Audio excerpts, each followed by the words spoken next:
Hello and welcome back to the Three-Handed Bandits channel. It's Nathan back with another breakdown for you today, talking about our 13th ranked Seattle Seahawks and our 2023 to 2024 preseason power rankings. Now, the Seattle Seahawks last year were a really surprising team that broke out, went on make the playoffs, even though I think people were expecting them to have a top 3 to 5 overall pick. A lot of that was to do with Geno Smith and this excellent culture that the Seattle Seahawks team has established. Before we talk about their schedule, their roster, and kind of their offseason, though, please go ahead and like and subscribe and share this video with somebody that you care about. So when we go ahead and talk about this offseason, it was a good offseason. I think they did make some smart moves, but there's some things that I think could be a little bit worrisome about this team. For example, they lose their defensive coordinator, Sean Desai, and their quarterback coach, Dave Canales, who a lot of people are contributing to saying that he helped Geno Smith kind of with his resurgence. So it's going to be interesting to kind of see how the coaching staff works. Obviously, they kept Shane Waldron as offensive coordinator, so that is pretty big for this unit. But overall, it's going to be interesting to see how it goes for that unit. And then offense, though, they did bring in some more exciting pieces. They bring Zach Charbonnet, running back from UCLA, and Jackson Smith and Jigbo with one of their first-round picks, adding some more talent to a pretty loaded group of playmakers already. As they're losing Rashad Penny and Marquise Goodwin, so I think it's two upgrades on the board right there. They also bring in Evan Brown as they lose Austin Blythe and Gabe Jackson on the interior offensive line. On the defensive line, they lose Shelby Harris, Poona Ford, Al Woods, and Quentin Jefferson, which is a group of some pretty solid veterans. But they bring in Draymond Jones, Jaron Reed, Mario Edwards, Cameron Young, and Mike Morris. So they really threw a lot of darts to kind of help restock this inside of this defensive line. They lose Bruce Irvin on the edge, and they bring in Derek Hall in the second round to kind of help replace that. They bring in Devin Bush as kind of a reclamation project as they lose Cody Barton.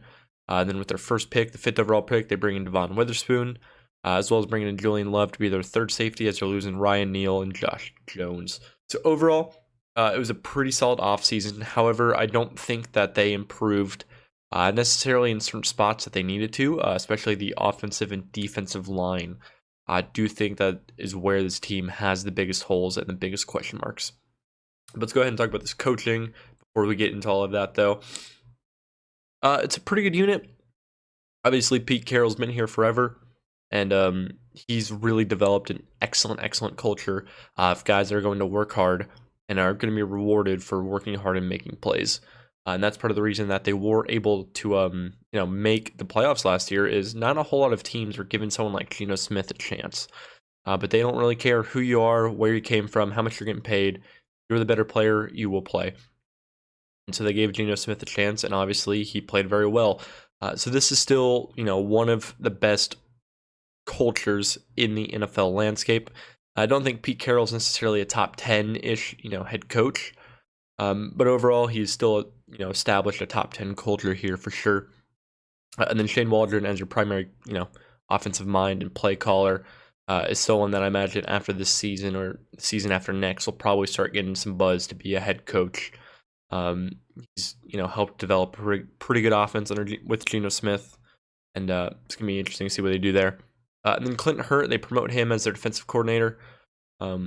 He's been here in Seattle for a little bit. So it's going to be interesting to see, kind of how he does taking the reins over as their new defensive coordinator. So overall, I think you do feel pretty good about this unit, especially the culture. I think the offensive coaching is really good. The defensive coaching, I think, is good, not great. I don't really think this is some sort of, crazy, well-coached defense that's really getting the best of its players. But I don't think it's bad coaching at any point. Now let's go ahead and talk about this offense real quick. We're going to start off with Geno Smith. Obviously, they wrote him off, but he did not write back. Who would have expected Geno Smith really break out like he did last year? Obviously, he was a second-round pick, had a lot of athletic tools, was in a horrible situation on the New York Jets, and then just bounced around as a backup quarterback and never really got a chance until last year. Finally got a chance to play, and he took it and ran with it. He was excellent, especially in the middle part of the year. For most of the year, played like a top 10 quarterback. Towards the end of the year, though, I think, the entire team kind of slowed down a little bit. and because of that, his play struggled a little bit. But I think a lot of that was more from him pushing and trying to do great things as opposed to poor play from, his part.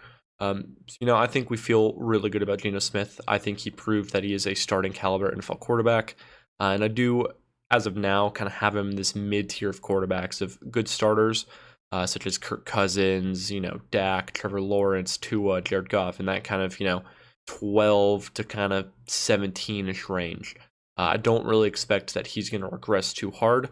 As we saw when the structure and the situation around him was, performing a lot better, he was a top 10 quarterback. And part of the reason that he played like a top 10 quarterback is not only does he have some great playmaking instincts, but I mean, if you look at some of the throws from the NFL season, some of the throws he made in particular, he has some beautiful, beautiful balls just layered over the top. Some deep balls, like some absolutely, like, I think if you took a cut up of the top 10 prettiest passes, he'd have several contenders up there in the top 10. Like, some of the touch passes he was able to make deep, like, clearly he learned the deep ball from Russell Wilson, because he was actually throwing some beautiful, beautiful passes that not a whole lot of quarterbacks can really make. And, because of that, I do think that, as I said, he's proved that he is a starting caliber NFL quarterback. So it's going to be interesting to see, though, kind of what version are we going to get. The first half version of Geno Smith where he played like a top 10 level quarterback, or are we going to get kind of the last half where when things kind of broke down a little bit, he kind of struggled and was forcing a little bit more. I'm not fully sure, but I think no matter what, you're going to get top 15-ish quarterback play at the very least. And so now when we talk about, those passing offense with the receiving weapons, I do think you have one of the better groups in the league. And that starts off with DK Metcalf, who's this team's number one wide receiver, is a star wide receiver, a really excellent player, obviously physically just an absolute monster, 6'3", 6'4", 225, 230 pounds, pure muscle, pure explosive power. So because of that, he is a little bit limited in what he can do as a route runner. But, I mean, he's strong. If I need to throw a slant at somebody, I think DK Metcalf's the person you want, on the receiving end of that. So he's a beast. Obviously, as I said, though, limited in what routes he can run. But what he does very, very excellently. But then Tyler Lockett is kind of the Robin to DK Metcalf's Batman. Kind of can do a lot of the stuff DK Metcalf can't. He's a better route runner. And even he's a sneaky deep threat. So between those two, you have a really good duo, and you can kind of get everything you need to get done with those two people. And then bringing in Jackson Smith and Jigba with their their second first-round pick, to give him another slot option, a guy who can get open quickly.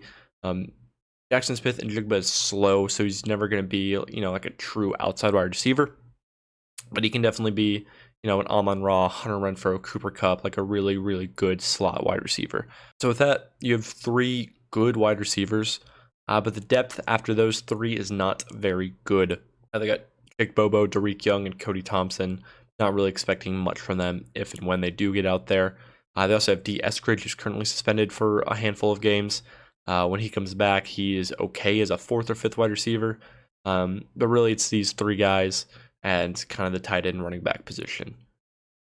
For the tight ends, their starting tight end is Noah Fant, who is really just never fully developed like he has the athletic potential to do.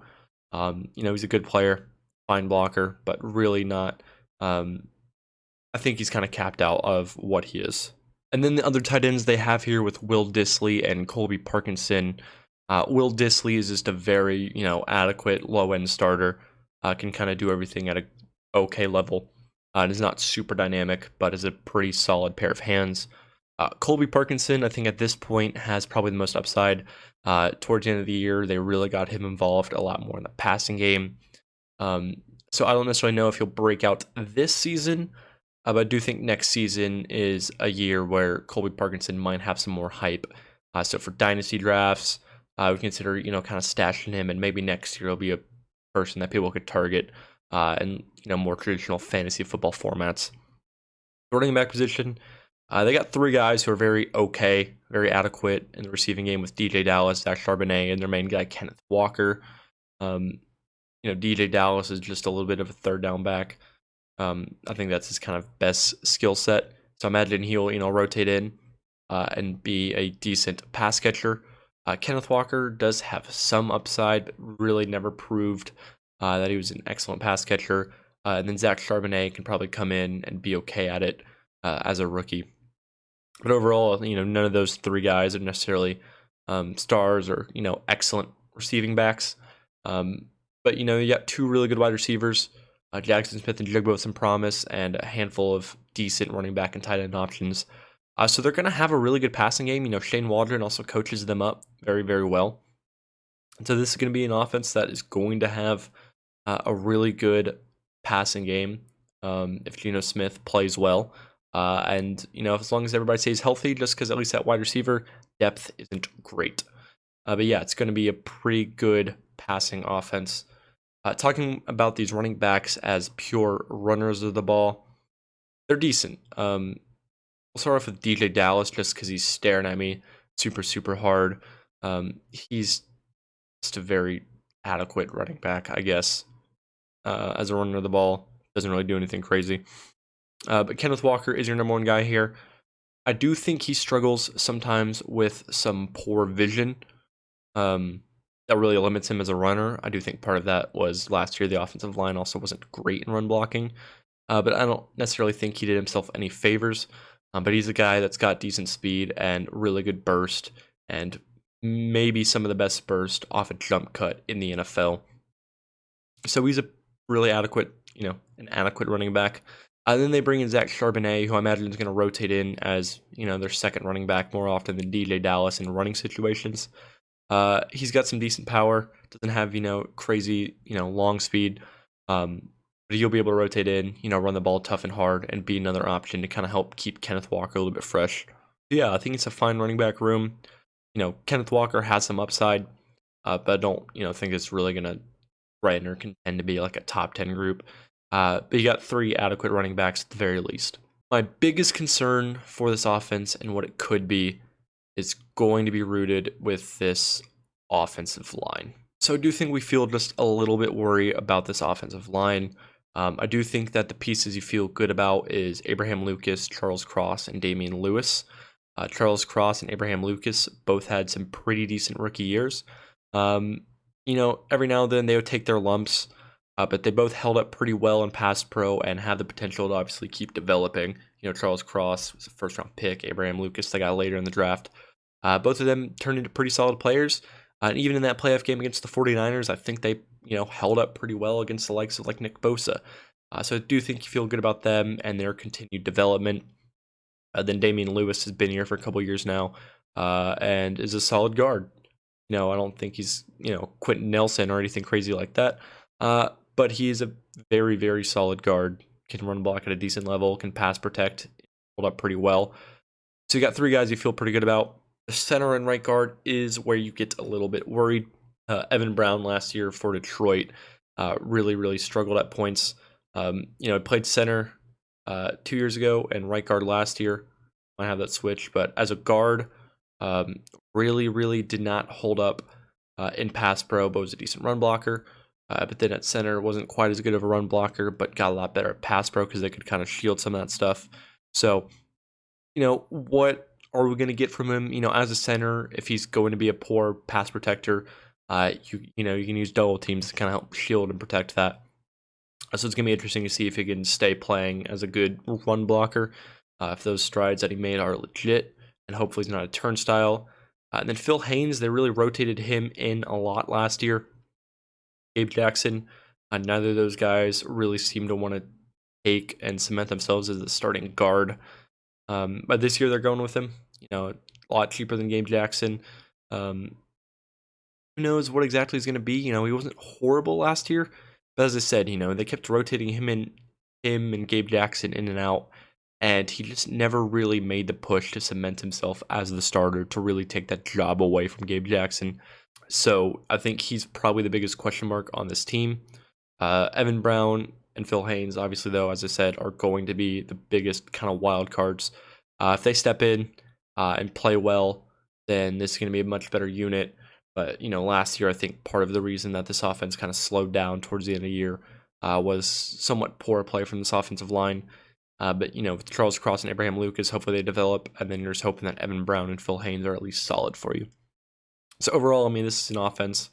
That's a young offensive line that could really develop and play really well, given, some more chemistry and more time playing together. But it's no guarantee that they're going to step up and play better. But it does have potential to be a pretty decent offensive line. But I don't really think it's going to threaten to be a top 10 unit. But this offense overall in total, I imagine is going to be good if everybody stays healthy. Which, you can say that about every offense. But really, offensive line, really, really poor depth. Wide receiver, they got really poor depth, like some of the worst depth in the entire NFL. So, 1 or 2 injuries, I think is really going to hurt this offense. But, if everybody's healthy and the play calling's good, I imagine that this is going to be a unit that could really contend to be a top 10 explosive unit. And so now as we transition to the defense, we're going to start off with this defensive line. This is also where I am worried about this team. This defensive line is not great. They let a lot of good pieces go from last year's team, and I don't know if they did a great job of replacing it. We'll start off with Draymond Jones, who's kind of their big signing as a kind of a interior presence. He's been a good edge rusher as like kind of a DN, more of a hybrid guy. He's been a good pass rusher, but really hasn't developed into an amazing run defender. And then Jaron Reed and Mario Edwards are both kind of just decent veterans who can defend the run and get after the quarterback at very okay levels. So you got 3 interior guys who are kind of just, okay at defending the run, and one of them's a good pass rusher. Like, it's just a little bit of a risky proposition. They have Brian Monet, who's currently on the PUP list, who's a good run defender, but doesn't really get after the quarterback very much. So the interior group is a little bit worrisome for kind of a 3-4 base. I don't know how well that unit's going to hold up, especially, the modern NFL. We got to be able to stop the run and get after the quarterback. And I don't know if they're going to be able to do either of those at a very efficient level from the interior. And then the edge group, I don't know if is much better. Uchenna Nwosu is a decent player, obviously was with the Chargers for a while. Had a decent year here last year, but he's not, a great pass rusher. He's a very okay starter, but Uchenna Nwosu as your number 1 is not what you want. And then depth-wise with Boye Mafe, Darrell Taylor, and Dariq Hall, none of these guys are great players. Darrell Taylor is a decent pass rusher, but absolutely abysmal run defense. And then Boye Mafe is kind of just a very okay player. So if he's playing a lot of snaps for you, it's a little bit risky. Darrell Taylor, Uchenna Nwosu, like, this is the worst pass rush in the NFL, I feel like. Some of these guys, I think Boye Mafe and Darrell Taylor, had some of the lowest pass rush win rates in the NFL last year. And, I don't necessarily think that they're going to just suddenly increase, production, tenfold like they really need to kind of, be a legit scary defensive line. And then Dariq Hall has some upside. He's a shorter dude. They got long-ass arms. It's strong and powerful. And so maybe they can kind of develop him to be their kind of best pass rusher. I think out of this unit, he probably has the most upside. So it'll be interesting to see how they kind of rotate him in and, how he plays when he gets out there. But this defensive line, I think overall is just weak. It's one of the weaker defensive lines, I think, in the NFL. And that's just a scary place to be at. We talked about the linebacking unit, though. It's a really good unit. Bobby Wagner, he's slowed down just a little bit, so he's not quite, the best linebacker like he used to be for a long time in the NFL. He's lost his steps, so he can't quite cover quite as well as he used to. But, he might be the Tom Brady of defense, because run defense, he's an absolute beast. He knows, exactly what's happening, where they're going, what gap he needs to be, and where everybody needs to be. He's an excellent run defender, and I think that's going to make the jobs a lot easier of Jordan Brooks and Devin Bush. So they can kind of just come in, let Bobby Wagner do a lot of the heavy lifting, and they kind of just go make some splash plays. Jordan Brooks has developed into a pretty solid linebacker for him, but even he's not a perfect cover player. And then, as I said, Devin Bush is really just a reclamation project. He's a smaller dude, so he hasn't really been able to play in the NFL. He's got good athleticism, so maybe with Bobby Wagner, he can kind of learn the position just a little bit more. But overall, it's a good unit. It's really going to help this front seven a lot. But, as I said, defensive line is not going to do great at stopping the run. But luckily, this linebacking unit is going to kind of help some of those warts on the defensive line. Then the secondary, though, looks like it could be really good. It's going to start off with Devon Witherspoon, who they spent their 5th overall pick on. When it comes to being a man corner, he looks absolutely locked down. Just, as routes are breaking, he's there. He's got, enough speed to not get beat over the top, and got good technique. Just a really, really excellent man corner. One of the best man corners coming out in the last couple of years. So I imagine, day one, he'll be able to step in and be a really solid lockdown corner. He could really, have the chance to threaten to win, kind of defensive rookie of the year. Like, I think he's a really excellent corner. And as I said, could be a Sauce Gardner level type of man corner. Tariq Woolen, obviously, really came out of nowhere and surprised a lot of people last year. Played very well. However, he is not a perfect player. He had a lot of production last year. Some people tell you that he should have been the rookie of the year.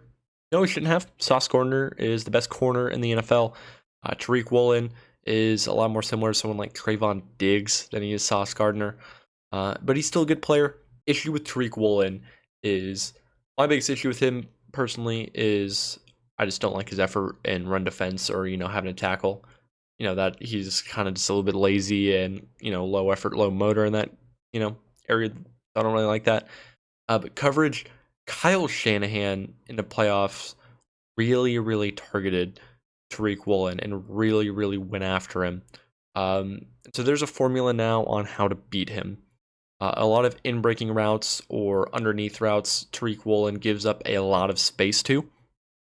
And then when he does kind of try to make more splash plays and really anticipate those things, he was vulnerable to get beat over the top. He does have such a great long speed that sometimes, he'd let people kind of get past him because he knew he had the speed to kind of hawk him down and close that and bait quarterbacks. As I said, it's very similar to Trayvon Diggs in that aspect. So I imagine that this year, with Devon Witherspoon, if Devon Witherspoon is what people think he can be coming out, that means a lot of people are going to have to go Tariq Woolen's side. And as I said, the blueprint on how to beat him is out. So either that means he's going to really get picked on underneath and teams are going to get a lot of easy yards. Or if he really tries to, focus on, stepping up and playing like that, he could get beat over the top a lot more. As I said, he let a lot of people get past him, but he uses speed to catch up, really try to bait quarterbacks. But is he going to be able to keep doing that? I think that's a thing that teams are going to learn how to exploit. So he's a good player. Obviously, has insane speed and good ball skills. But can he keep developing as a player? Or imagine he could, have a Trayvon Diggs-esque season. That's going to be a really boom or bust coverage player. So it's going to be interesting to kind of see what happens there. And so currently it's listed on our lads as Devon Witherspoon as the slot corner, which I think that's a little bit waste of his skill set. I think he is a really good corner, a man corner, and should be an outside corner. So it has Michael Jackson listed as the current starter. He's fine, just a very low end, starting caliber corner. So it's going to be interesting to see if they actually end up doing that or if they go with Kobe Bryant in the slot and let Devon Witherspoon play outside. I really don't know what they're going to do there. To me, it makes more sense to throw Devon Witherspoon outside, and Kobe Bryant is a pretty decent slot corner. The difference between Kobe Bryant and Michael Jackson and what they can give you, I think is pretty comparable. So it's going to be interesting to kind of see, who they end up starting there and what they end up going with. But yeah, currently Michael Jackson is listed as the starter on our lads. I just don't know if that's the smartest idea for value-wise. And then the safety group, they got a pretty decent safety group. Obviously, Jamal Adams is hated online by the internet community. But, he's a really good safety. Coverage, he's a good player. But his run defense, he's part linebacker, basically. And so he's still a really good safety as long as he stays healthy, which for him recently has not really been a guarantee. And Quandre Diggs is a smart, good safety. Been here for a couple of years and been a solid player. And then Julian Love really made some plays last year for the New York Football Giants. Had a pretty decent year. And so I imagine with him as kind of your third safety, I wonder if we see a lot more of Jamal Adams full on playing linebacker. I'd be kind of interested to see if that ends up happening. That is kind of a growing trend in the NFL to have kind of some of these bigger box safeties be, play a lot more linebacker just because, they have better coverage instincts than a lot of linebackers and still have the size. So I wonder if we're going to see a lot more of 3 safety sets with Jamal Adams almost playing a little bit more linebacker. I'll be interested to see if that happens. Depth-wise, Caillou Kelly, Trey Brown, and Jerick Reed are, some of the depth pieces they have. None of them are great, so we do need everybody to stay healthy. Now let's go and talk about their schedule real quick. And, the NFC West, I don't know if they're going to be able to compete with the 49ers. They're plus 200 odds to win the NFC West. I definitely would not bet on that. Vegas has their win projection at 8.5. My projection has them at 8.3, so I think it's a pretty solid line.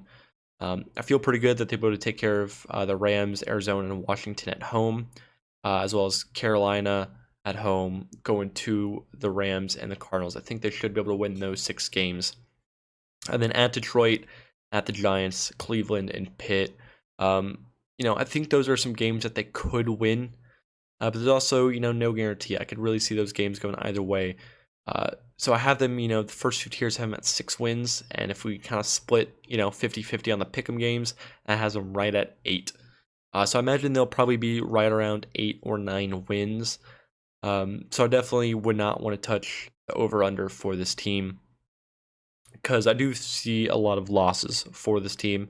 They do have a difficult schedule. San Francisco twice, to go to Dallas. They have Philly, to go to Cincinnati, to Baltimore, to Tennessee. And so you think, those are a bunch of teams with really good, offensive or defensive lines. A lot of them have both. And I think this team is weakest in the trenches, so I don't think they're going to be able to compete with the likes of some of those teams. So I do think this team's going to be somewhat matchup dependent. But I imagine they're going to be able to have some good weeks, good offense, and be a solid team. So do I think they're going to make the playoffs? I think they definitely can. If they missed out on the playoffs and had, went 8-9, wouldn't be the most shocking thing in the world. But I think it's going to be a team that, is going to be playing games that matter, week 17, week 18, in the NFC playoff picture. Because I do think they have a good offense and a good defense. I think they're just weak in the trenches, and that's going to make them, struggle with some of these games. But overall, let's go ahead and recap everything for y'all real quick. So can they be more than just a surprise team? I'm not fully sold on that yet. They are a team who I think could definitely make the playoffs, but do I really see them as a threat to win the NFC and make the Super Bowl? Not really. Also, how is the coaching going to be without Dave Canales or Sean Desai? Obviously, they still have Shane Waldron, so that's going to help. But, what's it going to look like? And exactly what version of Geno Smith are we going to get? Are we going to get the version that is a top 10 quarterback, or are we going to get the version of him that's a fine starter? But this group does have a lot of exciting playmakers and skill position players, at the wide receiver and the secondary. That's where this team is strongest, and they got even stronger. But the offensive line and defensive line are a little bit weak, but at least the offensive line has a lot more potential than the defensive line. So it's going to be interesting to kind of see what happens. I don't really know if you want to be weakest in the trenches on both sides. That is where this team is the weakest on both sides of the ball. So it's going to be a little bit scary. And then they got an absolutely brutal schedule from weeks 12 to 17. They have to go versus San Francisco. You have to go to Dallas, to San Francisco, play Philly, have to go to Tennessee, and then have a game against Pittsburgh. So that's a pretty brutal stretch of schedule there late in the so if they're a team that's competing for the playoffs, that's going to be a hard group of games to steal some wins at. So they really need to get their wins early and often, but at least having to go to Arizona in week 18, that is definitely a game they could win. So if they really need a win week 18, I would feel good about it. But overall, Seattle fans, let me know what you think of my thoughts on your team. Let me know where I'm right. Let me know where I'm wrong. We'll be back with the next video and next team very, very soon. Anyways, I appreciate y'all for watching.